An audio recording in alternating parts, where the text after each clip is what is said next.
민주당의 경선 결과 발표 보셨습니다.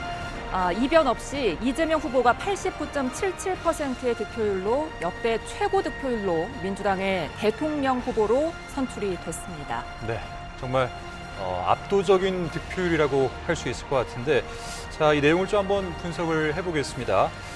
전국 권리당원, 전국 대의원 그리고 재외국민 득표율 90.32%, 그리고 국민선거인단 득표율 89.21%, 각각 50%씩이 합산이 돼서, 자, 그래서 최종 누적 득표율은 89.77%, 그야말로 압도적인 득표율로 더불어민주당 대선 경선 후보로 이재명 후보가 당선이 됐다라고 전해드리겠습니다. 예, 2위는 김동연 후보로 6.87%, 3위는 김경수 후보가 3.36%의 득표율을 기록했습니다. 자, 정기남 대변인님, 오늘 경선 결과 어떻게 보셨습니까?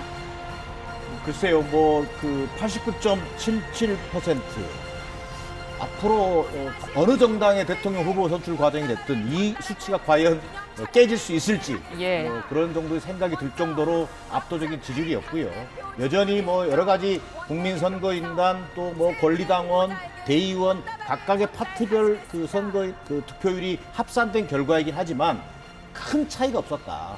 물론 권리당원의 강세 속에서도 다른 국민선거인단이라든지 대의원 여론조사 결과조차도 크게 다르지 않았다. 그래서 어찌 보면 정말 압도적인 지지율이라고 해도 과언이 아니겠다. 그만큼 이재명 대표에게는 또 제1야당의 대표로서 대통령 후보로서 무거운 책임감을 안게 됐다. 어떻게 하면 대선 본선을 통해서 본인이 가지고 있는 이미지를 부각시켜서 정권 교체에 성공하는 후보가 될 것인지 이런 무거운 책임감을 떠안게 됐다는 또 측면도 있겠습니다.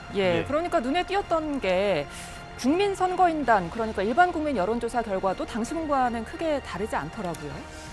역선택 조항이 도입됐는데요. 이게 정말로 이렇게 크게 작용할 줄 몰랐습니다. 저는 적어도 국민선거인단 여론조사는 권리당원 투표보다는 득표율이 상당히 좀 낮아지지 않을까 이렇게 예상을 했는데 지금 권리당원 90.32%, 여론조사 89.21%니까 큰 차이가 없었다는 점에 주목하고 싶습니다. 결국에는 이게 압도적이다라는 말로 표현하기에도 부족할 정도로 일방적인 이재명 후보의 완승으로 이번 민주당 대통령 경선이 마무리된 것으로 보고요.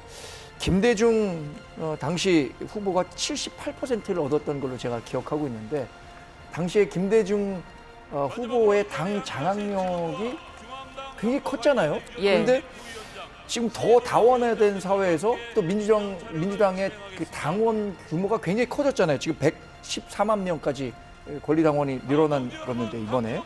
그랬는데도 불구하고 90%에 가까운 득표율을 올렸다는 것은 정말 민주정당 역사에 앞으로도 잊기 어려운 수치가 아닐까 이렇게 예상해 봅니다. 전에도 없었고 전임 미답의 득표율이고 앞으로도 이런 득표율을 올릴 수 있는 후보가 등장하기는 어려울 것 같습니다. 박범계 더불어민주당 선거관리위원장의 발표로서 오늘 이 경선 후보 결과 발표가 됐습니다. 자, 지금 어떤 상황인지 잠깐 설명을 좀 해주시겠습니까? 지금 무대 위로 모든 후보들이 다 올라와 있는 것 같고, 아까 이제 박찬대 원내대표 같이 이제 손을 흔드는 모습도 볼 수 있었단 말이죠. 근데 지금 이제 어떤 인원들이 올라와 있는 걸까요? 이제 지금 이번 선거 과정에서 선관위가 이제 주관해서 박범계 선관위원장 휘하에서 여러 선관위원들이 함께 했고요. 또 지금 연단에는 당 지도부, 당 대표 권한대행을 비롯해서 최고위원들이 전원 다 올라가 있는 겁니다. 자, 이 과정은 가장 오늘 행사의 마지막 클라이맥스가 될 수밖에 없습니다. 왜 그러냐면 이미 득표 결과가 발표됐고 1위 후보가 확정됐기 때문에 이제 남은 것은 이재명 대표 후보의 마지막 수락연설입니다. 이 수락연설을 통해서 정말 당원과 국민들에게 보내는 후보의 메시지가 굉장히 중요한 순간이 되는 거죠.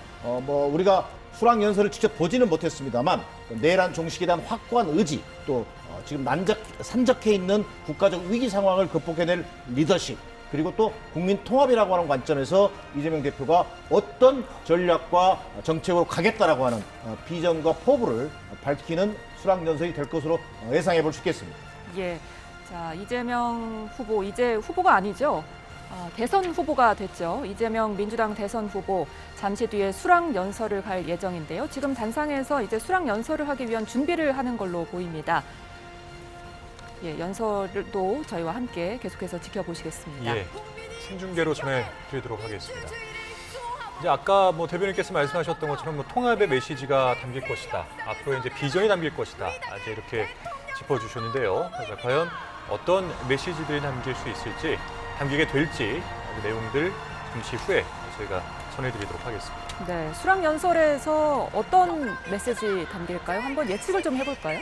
일단 본인을 지지하고 있는, 그러니까 민주당 내에서의 이 입지가 충분히 확인됐기 때문에 예. 저는 이제 본선에 임하는 본인의 전략을 담지 않을까 싶습니다.